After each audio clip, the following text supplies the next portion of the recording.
Magandang buhay! Narito naman tayo sa Faith On, the badge may shine, and so does the heart behind it. A man in uniform may look strong on the outside, but what truly shines is the heart that chooses to serve with courage, sacrifice, and integrity. Ang pagiging pulis ay hindi lang trabaho. Ito'y bokasyon sa bawat araw. Hinaharap nila ang panganib, tukso at pagod. Hindi lang para magpatupad ng batas, kundi para maging instrumento ng kaayusan at katarungan.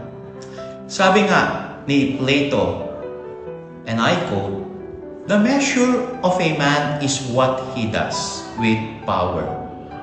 Ang ating mga kapulisan, when they are grounded in truth and guided by conscience, become more than enforcers.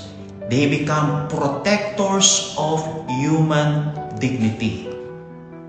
At sa panghuli, samahan ninyo po ko sa isang panalangin. Sa ngalan ng Ama at ng Anak at ng Espiritu Santo. Amen. Panginoon, Ikaw ang liwanag at kaligtasan ng aming kapulisan. Gawin mo silang matatag sa katwiran, tapat sa tungkulin, at buhay na saksi ng iyong katarungan at pag-ibig. Sa ngalan ni Kristo, Amen. Sa ngalan ng Ama at ng Anak at ng Espiritu Santo. Amen.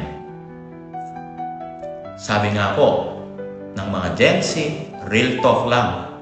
The badge may shine, but it's the heart behind it that truly carries the weight.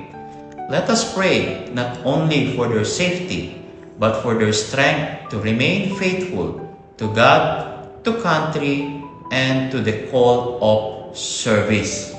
Dahil sa bagong Pilipinas, ang gusto ng pulis, ligtas ka.